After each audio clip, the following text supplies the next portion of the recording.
pencerahan yang lebih rinci yang ada juga dalilnya terkait dengan kondisi saat ini itu kan urutan alam itu kan ada alam setelah alam dunia ini ada alam kubur, habis itu kan alam akhirat dari pembalasan. Dan saat ini saya pernah mendengar bahwa surga itu sudah ada penghuninya. Nah ini apa yang bersangkutan itu sudah lulus dari alam kubur. Nah, bagus. Ya, jadi supaya lebih jelas kemudian urut-urutannya karena ini kita sudah ada di alam dunia, tidak selanjutnya itu bagaimana? Matur. Ya, ini pertanyaan bagus itu. Ya, jadi ya seperti yang pernah saya sampaikan, ketika anak manusia itu di sini ada ya saya sebutnya ya. Ini takdir Allah ya. Bismillahirrahmanirrahim. Wa ja'alnahu fi qararin makin. Ini di ayat yang pertama ayat 1 Al-Qur'an ya. Nanti kemudian kami letakkan dia itu siapa? Jabat bayi ya. Dalam tempat yang kokoh rahim ibu. Rahim ibu itu ada jabat bayi ya. Maka di sini dikatakan Allah tempatkan jauh bayi tadi dalam tempat yang kokoh ibu semua ini ya yang mengandung. Kemudian ketika jarak usia 5 bulan ada alam.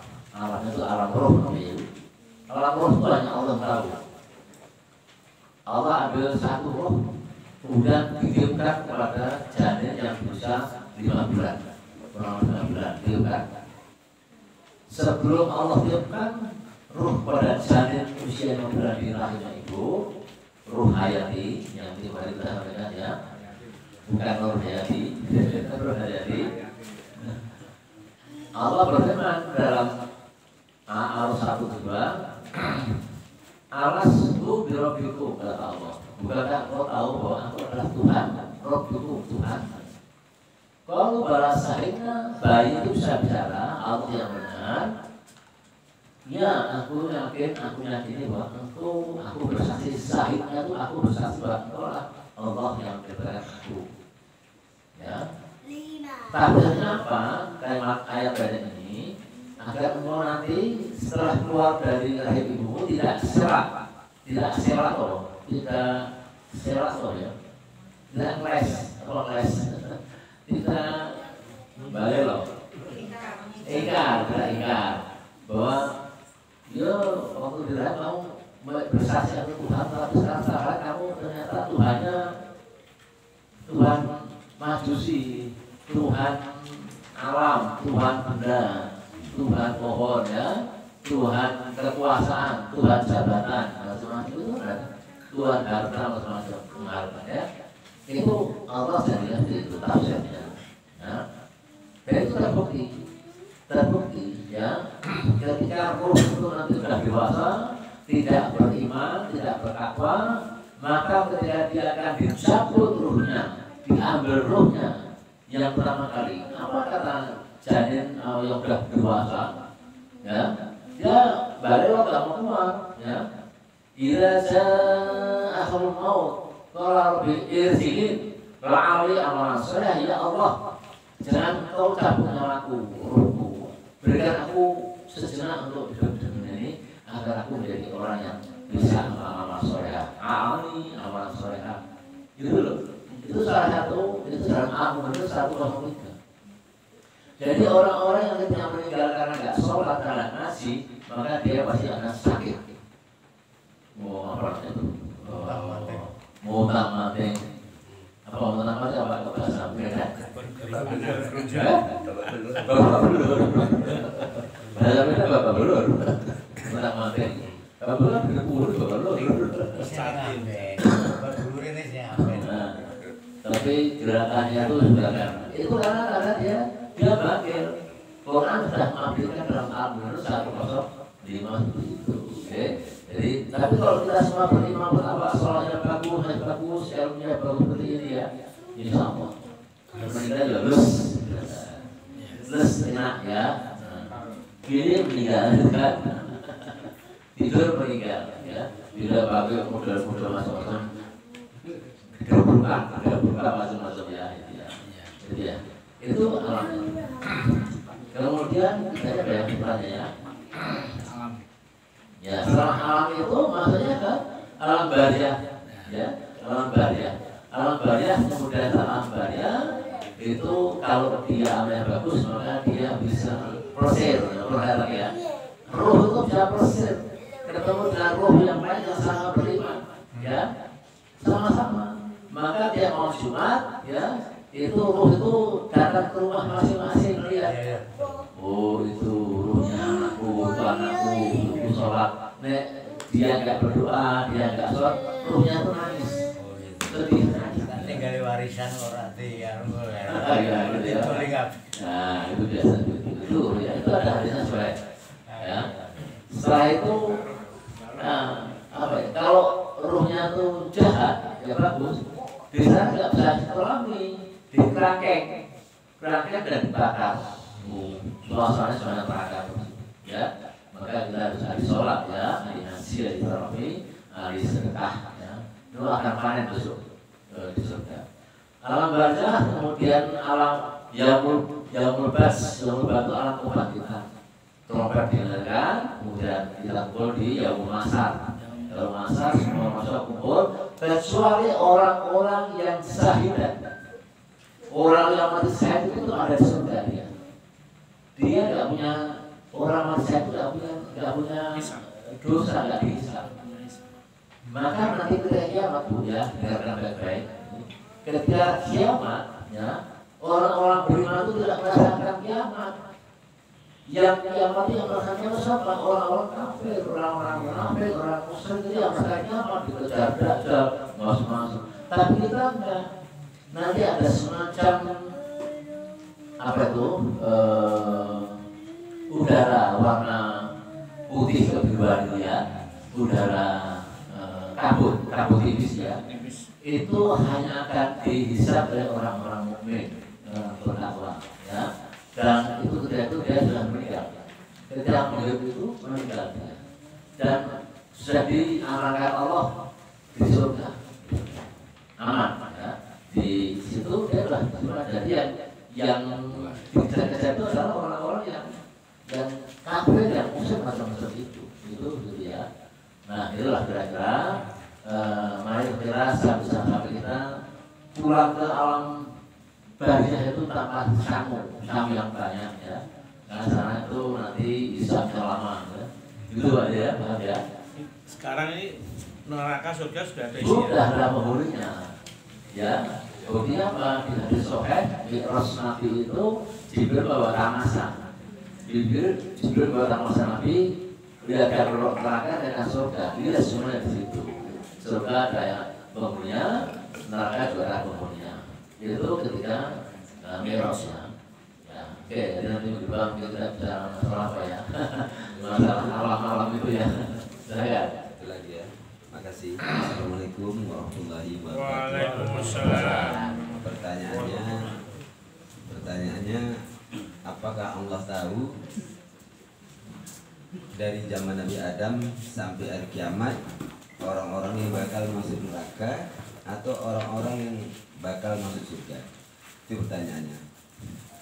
Memang betul secara kacamata kita bisa melihat secara akidah ya orang Islam beda dengan orang kafir. Secara akidah orang kafir itu jika dia tidak dapat hidayah, tidak dapat petunjuk, maka dia akan masuk neraka. Cuma pertanyaan kita lagi yaitu orang kafir tidak mesti orang yang menyatakan dirinya kafir atau KTP-nya. Karena menurut Quran orang-orang yang mengaku Islam pun bisa dia tergolong kafir. Menurut surah Al-Maidah. Ada yang orang muslim juga termasuk kafir. Orang yang musyrik termasuk juga kafir. Orang yang munafik lebih parah lagi dari orang kafir. Jadi penghuni surga neraka itu memang kita nggak tahu siapa dan siapa, maupun surga. Jadi pertanyaan kita, Allah sudah pasti tahu kan bahwa penghuni neraka atau penghuni surga itu Allah sudah tahu dari zaman Nabi Adam sampai hari kiamat.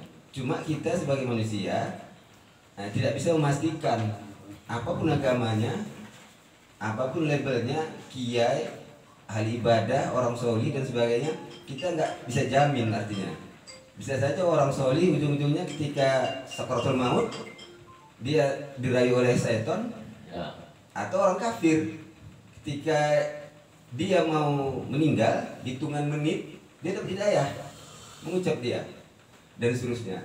Jadi saya melihat bahwa kita kadang-kadang melihat oh ini turun Habib ya kan, ini turun Syekh, ini wali Allah, kita nggak bisa jamin dia masuk surga atau masuk neraka. Menurut saya seperti itu, Ustaz. Terima kasih pertanyaannya ya. Jadi ini bicara tadi yang takdir tadi ya. Takdir itu ada dua, takdir mutlak dan takdir mu'alaq ya. Orang yang ahli ibadah, kan ada hadisnya itu. Orang dari kecil itu ahli ibadah, ahli amalan surga, tapi tidak ada ternyata dia mengamalkan amalan yang musyrik, nerakalah dia. Orang yang dari kecil membuat onar amalan-amalan yang musyrik macam-macam, yang kafir, tapi di akhirnya dia itu tobat, amalan solehah, surga dia. Itu Nabi bersabda begitu ya. Contohnya dalam kitab Duratul Nasihin, ya, orang yang membunuh 99 orang dari 100 itu surga. Pelacur yang tobat kemudian beri minum anjing surga. Itu kita baca di kitab Duratul Nasihin. Mereka itu bagaimana kita istiqomah ngaji, sholat, ini jangan sampai kita goyah, jangan sampai kita terkena kepleset, ya, kepleset mau menjadi mungkar, ya. Jadi jangan sampai kita kufur atas Allah ini. Karena dalam Al-Quran ada Bismillahirrahmanirrahim. Innaladzina amanu salihatan kana lahum jannatul firdausi nuzula. Orang yang beramal soleh itu dijamin Allah surga. Kalau dia bisa istiqomah sampai nafas terakhir, maka umur kita yang terutama yang tua-tua ini yang udah masih panjang ya, tua-tua ini kayak tua ini Bapak itu terus nama ambil khawatir, tutuplah amalmu dengan yang baik-baik, khawatir itu menutup. Dan nama khawatir dengan perbuatan-perbuatan yang misalnya judi, biasa soal masjid, terutama kartu, main cakro, orang-orang ragu malah main kartu macam-macam. Nggak tidak aslinya soalnya bagus, ya. Jadi ya, jadi kumpul orang soleh, nah itu ya, kumpul orang soleh, agar kita tidak koset. Nah kita kumpul dengan orang yang nggak soleh, kita bisa jatuh ke amalan yang kufur, nah kita akan masuk neraka. Jadi sekali lagi jawabannya, kalau masuk surga ini caranya, kalau mau ke neraka ini caranya. Tinggal pilih manusia. Nah, ada dua pilihan. Silahkan ya. Jadi ya Pak ya, jawaban itu. Assalamualaikum warahmatullahi wabarakatuh. Waalaikumsalam. Saya akan menanyakan Pak, bagi orang yang bertobat tentu dia akan menyesali apa yang telah dilakukan, dan itu Allah mengampuni dosa-dosanya. Apakah Allah akan merubah dosa-dosa itu menjadi pahala? Karena kalau Allah memberikan demikian, Allah itu kan maha segalanya nih, kan akan menjadi iming-iming bagi orang yang belum bertobat sehingga dia bertobat. Itu Pak pertanyaan saya, apakah dosa-dosa itu bisa diubah menjadi pahala oleh Allah? Demikian Pak, terima kasih. Iya, bagus. Lagi lainnya sekalian. Halo. Nah, ini Bu, di belakang aja Bu. Pengajian. Bismillahirrahmanirrahim. Assalamualaikum warahmatullahi wabarakatuh. Sebenarnya kan saya kajian Yang ini kadang seseorang itu terpaku hanya pada teks saja. Kan sudah dijelaskan bahwa nanti pada usia kandungan usia sekian itu dan ditentukan usianya, ditentukan apa usianya, kemudian rezekinya, jodohnya dan lain-lain. Itu apabila tidak dikaji dengan jelas, kadang menimbulkan Allah kok nggak adil ya, mosok kayak robot sudah ditentukan gini, kami tinggal menjalani saja. Nah, bagaimana menjelaskan pada orang awam bahwa Allah itu maha adil, maha segala sesuatunya, dan orang yang berbuat baik laki-laki maupun perempuan, kalau berbaik maka akan diberikan surga, kalau tidak neraka gitu. Nah ini intinya gitu. Bagaimana menjelaskan pada orang awam kata-kata yang sudah seperti paten tadi, rezekimu, kemudian jodohmu dan lain-lain sudah dipastikan oleh Allah. Terima kasih. Wassalamualaikum warahmatullahi wabarakatuh. Makan kelas sholat ya, jadi kita punya dalil apa? Dalil nakli Quran ya, yang Quran. Kemudian sunnah Nabi, ikhlas, kias dan isma, itu dalil-dalil yang kita pegang. Quran mengatakan Bismillahirrahmanirrahim. Ya ayyuhalladzina amanu tubu ila Allahi taubatan nasuha wa ya'lamu sayyi'atihim. Itu kan ayat yang mengatakan bahwa hai orang-orang beriman, tubu ila Allah, tobatlah pada Allah, yaitu taubatan nasuha. Nah, taubatan nasuha Ibu Nur itu ada 3 syaratnya. Ada 3 syarat taubat nasuha. Yang pertama syaratnya adalah berjanji pada diri sendiri untuk tidak mengulangi.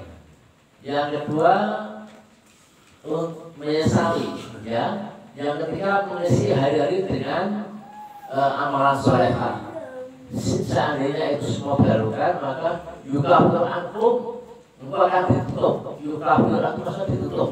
Dosa-dosa tadi ditutup, dihapus, diberes sama Allah, ya. Tobat nasuha ya, tapi tobat nasuha betul. Yukafir ankum berarti itu ditutup, dosanya hilang, ya. Maka bagi orang belum bertobat besar, ya. Kalau kesalahan kecil cukup dengan sholat Senin Kemis, puasa Senin Kemis, ya, sholat rawatib, sholat tahajud, sholat duha, hajat, itu bisa menghapus dosa-dosa kecil. Tapi dosa besar, ya, itu harus dengan taubatan nasuha, ya. Nanti baca surat At-Tahrim, ya, 7 dan 8, 9. Itu ya Bu Nur, ya. Jadi jangan khawatir kalau dosa besar, asal dia tobat nasuha dengan 3 syarat, semua diampuni dan semua dihapus, ya. Kesalahan dihapus semuanya. Yukafir ankum, ya, dan dia kalau sudah masuk surga, ya, sudah nggak punya dosa itu masuk surga, gitu ya. Dan masa pembelajaran, memang kita itu kan harus membaca, tidak hanya membaca. Maka kita diajarkan apa? Selain membaca adalah tadabbur. Tadabbur itu menghayati makna dari ayat itu, ya, makna ayat itu. Kemudian juga kita harus bisa menafsirkan. Kalau di sekolah Sabtu pagi sekarang baru bicara tafsir, ya. Karena saya saya guru, jadi saya ya mengajarkan ya tadabbur, ya tafsir sebisa mungkin saya ajarkan. Jadi kalau seandainya nggak ditafsirkan, orang akan salah, akan salah. Karena istilah-istilah yang ada terjemahan itu teks bahasa Indonesia itu tidak bisa dicerna begitu saja, ya. Harus ada ahlinya yang bisa memberikan penjelasan ayat ini terjemahnya begini, terus tafsirnya begini. Ya, kalau nggak ditafsirkan oleh ahlinya, ya pasti akan meleset, nggak tahu, ya. Itu ya, Ibu. Oh, ya, mungkin yang lain masih ada. Wah, sama. Ada kita mau tanya, sudah izin Pak?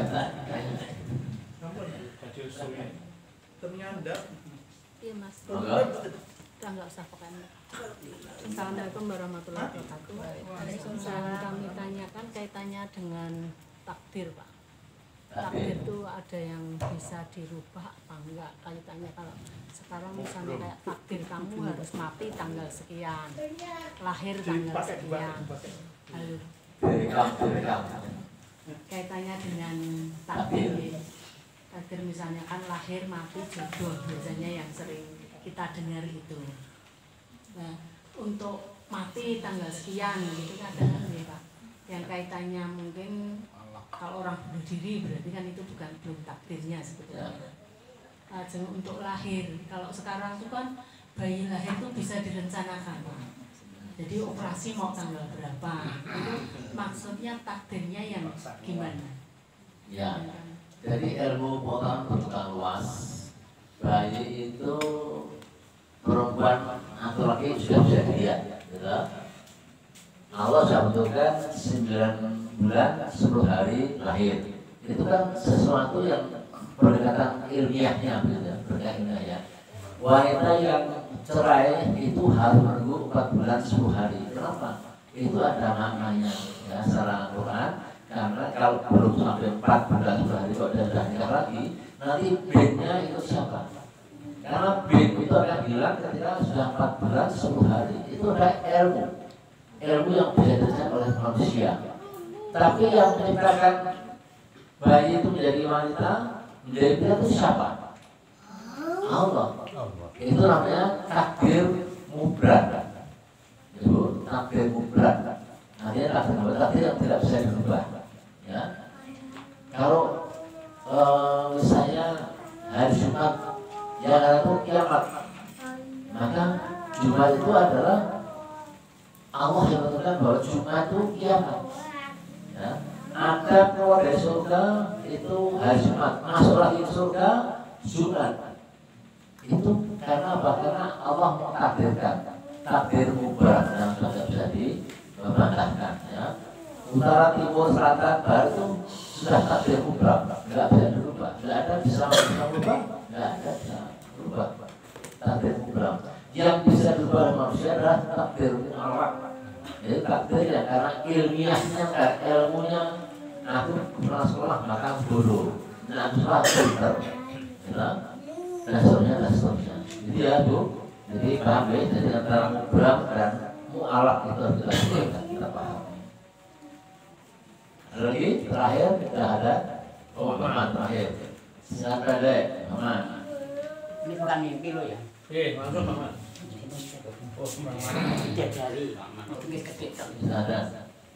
Assalamualaikum Bapak-Bapak Ibu yang semua kita hormati. Yang ada pertanyaan. Ya saya ingin tanya Pak, takdir atau apa itu tadi? Dua lah. Masalahnya ada orang hamil 8 bulan, 9 bulan sampai 10 bulan. Kok dilahirkan sudah ibaratnya 8 bulan kok udah lahir, jadi lain sama yang 9 sama yang 10. Nah itu takdirnya itu bagaimana Pak? Saya menanyakan. Apa yang tua yang lahir di 8 bulan, apa yang 9 bulan Pak itu Pak? Nah tanyaan saya gitu. Gimana itu Pak? Itu ya kan yang mempunyai hari-hari itu kan ibu-ibu. Jadi kita ini di atas ibu hari-hari kita di bumi kan. Jadi memang hari-hari itu semua kita hormati Pak.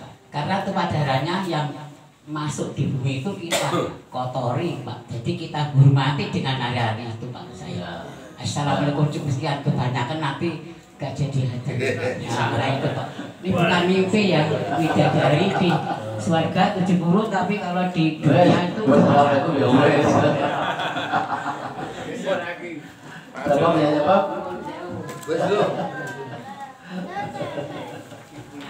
Iya, aman. Jadi Allah sudah mentakdirkan. Yang standar, yang normal itu bayi lahir ya 9 bulan. Ya. Ada yang 9 bulan pas, ada yang 10 hari, ya 20 hari. Itu standarnya itu ya. Ada yang lahir 8 bulan. Mungkin karena ibunya kurang gerak macam-macam, sungsang macam-macam itu bisa jadi. Ada yang keguguran, itu karena sudah ulahnya manusia. Sehingga umurnya 7 bulan sudah lahir, sehingga harus dipaku macam-macam. Masuk apa itu? Akuarium. Anak saya lahirnya pada bulan. Ya, jadi itu saya pikir sudah menjadi ketetapan Allah ya. Kalau kita mau berusaha agar selamat ya kita harus jaga kesehatan. Tapi kalau tetap hamil kok Pak Kuda, ya, itu guguran, ya, itu ya. Jadi mari kita tutup dengan doa kafaratul majlis supaya tidak sia-sia apa yang kita bahas malam ini, dan jika ada yang kekurangan, ada yang kurang baik, Allah ampuni. Monggo subhanallah wa bihamdika asyhadu an la ilaha illa anta astaghfiruka wa atubu ilaik. Wassalamualaikum warahmatullahi wabarakatuh. Waalaikumsalam.